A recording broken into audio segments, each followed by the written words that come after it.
Bonjour, alors l'économie symbiotique, c'est une économie qui est régénérative, c'est-à-dire qu'elle est capable de régénérer ses ressources, que ce soit des ressources vivantes, des ressources sociales ou les ressources matières de nos infrastructures.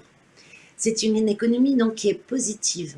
Elle oppose une croissance qui est aujourd'hui dégénérative, liée à une économie qui est fondamentalement extractive, à une croissance régénérative qui va, parce qu'elle produit, régénérer ses ressources, qui nous donne, en fait, et notamment le vivant, ce qui nous donne l'idée d'une économie, en fait, qui devient positive pour le vivant, où l'être humain, par l'économie, régénère le vivant et la société et devient une espèce positive pour sa planète.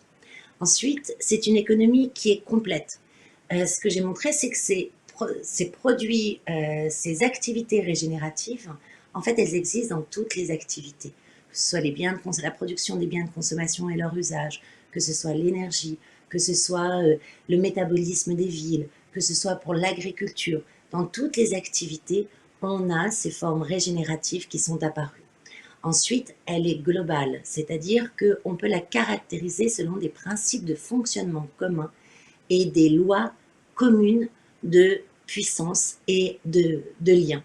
Et donc, à partir de ce moment-là, elle forme un système économique complet, complètement cohérent, qui est capable, en fait, au fur et à mesure, de venir prendre la place du système économique extractif qui est aujourd'hui notre norme. Le troisième point, c'est qu'elle est puissante. Pourquoi?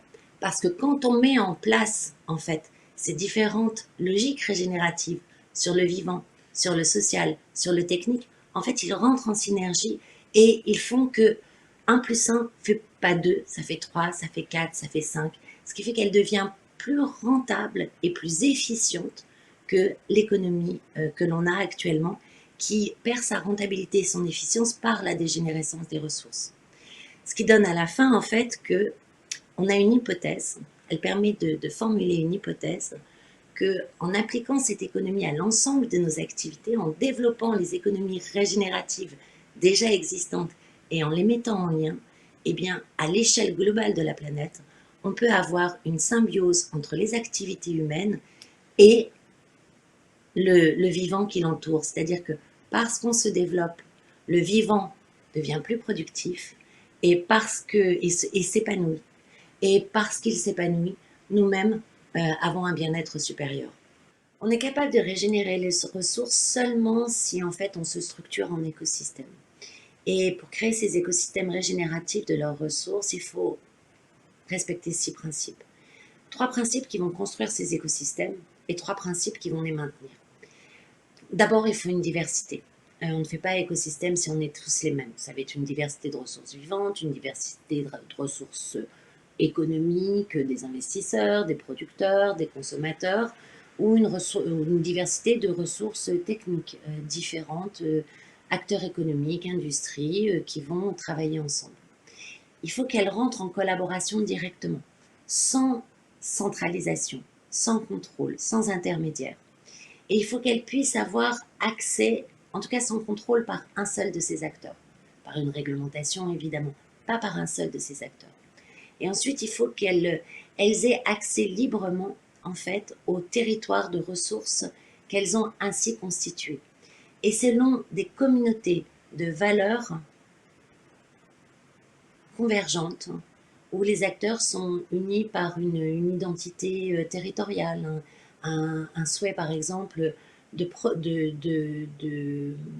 contribuer à la prospérité de leur territoire, ou alors des valeurs idéologiques comme des valeurs logiques ou des valeurs sociales, ou évidemment les trois à la fois. Et surtout, il faut qu'ils partent de leurs intérêts. Il faut que leurs intérêts soient convergents. Il faut qu'ils aient des besoins communs ou des besoins en tout cas qui convergent. Et lorsque cette communauté d'intérêts, de valeurs, recouvre ce territoire de flux, alors ils vont pouvoir facilement faire des activités économiques ensemble et l'écosystème va prospérer. Néanmoins, pour qu'il continue à prospérer, il faut respecter 3 autres principes. 1, il faut utiliser les services rendus par ces écosystèmes. Il faut les utiliser en priorité. Ça va être quoi ces services? Ça va être la régénération de la matière, par exemple, par les industries. Un écosystème industriel, on va utiliser en priorité la matière qui est régénérée par cet écosystème industriel. Ça va être les services rendus par les écosystèmes vivants qui sont extrêmement nombreux, comme la production de nourriture, la protection contre le froid, le chaud, la microclimatisation, la protection contre les inondations, les sécheresses, les vents. Le fait aussi de produire une très forte régénération physique et mentale des individus en fait qui les côtoient. Pour les écosystèmes sociaux, ça va être d'utiliser en priorité l'intelligence collective produite par les acteurs qui sont réunis ensemble. Sinon, à quoi bon se réunir? Ensuite, le quatrième principe, ça va être de rechercher toujours l'efficience maximale des ressources. L'efficience maximale d'une surface, par exemple, qui va permettre de produire de multiples services sur un même mètre carré. De la nourriture, comme de l'infiltration des eaux, comme de la captation carbone, ou comme encore un square pour aussi profiter aux habitants, un jardin partagé qui va à la fois microclimatiser la ville, fournir de la nourriture à ses habitants, mais aussi un lieu de régénération et de rencontre sociale. Ensuite, le dernier principe, c'est celui de respecter en fait les limites écologiques et sociales de la planète. C'est-à-dire le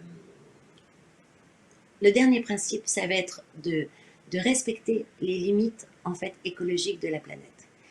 C'est-à-dire de respecter ces cycles biogéochimiques, de ne pas émettre plus de carbone que la planète ne peut en émettre. Donc, de diminuer considérablement, voire d'annuler à terme, le recours aux ressources fossiles énergétiques comme le charbon, le pétrole, le gaz. Ça va être aussi de respecter les cycles physiologiques et donc d'éliminer les polluants à long terme des cycles vivants. On les trouve beaucoup dans les conservateurs, on les trouve beaucoup dans les plastifiants, on les trouve beaucoup aussi dans le nucléaire qui a un effet physiologique en fait sur les cellules. Et donc en fait l'économie symbiotique, ça va être de montrer que on peut régénérer ces ressources en s'affranchissant à terme des ressources fossiles, des polluants, du nucléaire également, pourtant en produisant une économie qui va permettre de faire une croissance en fait qui va régénérer au fur et à mesure ces ressources, non pas une croissance qui va dégénérer ces ressources. Alors par exemple, si on l'applique à une industrie, on peut avoir des applications déjà concrètes. On a un exemple en Bretagne d'une société hydrogène qui s'appelle H2X, dont l'entrepreneur Stéphane Paul s'est monté en fait au moment où mon livre sortait. Et dans la théorie symbiotique, il a trouvé la confirmation de ses intuitions. Et il l'a installé, en fait, appliqué à son entreprise.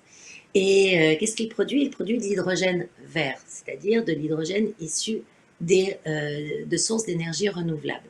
Or, l'hydrogène vert est réputé non rentable. Il lui a montré la rentabilité en fait en 3 ans. Comment il est parti? Il est parti de cette convergence d'intérêts, les besoins. Il est parti des besoins qui s'exprimaient concrètement sur le territoire. C'est-à-dire, par exemple, une petite commune dont la charge de carburant était devenue le premier budget municipal. Pourquoi? Parce qu'ils avaient beaucoup de seniors, beaucoup de personnes éloignées de l'emploi à cause de la mobilité, et en fait, ils faisaient du transport à la demande.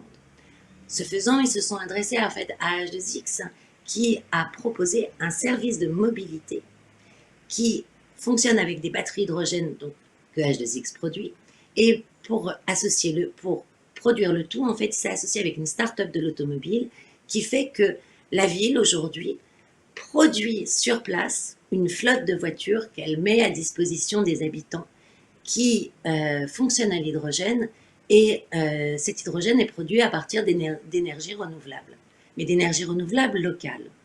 Ce qui fait que, évidemment, ça a connecté en fait les infrastructures et les producteurs d'énergie renouvelable qui existaient déjà sur le territoire. Mais quand vous plongez une électrode pour produire de l'hydrogène dans de l'eau, bien elle va produire des coproduits différents selon la nature de l'eau. Par exemple, des eaux usées organiques, elle va produire des amendements qui vont pouvoir être utilisés dans l'agriculture.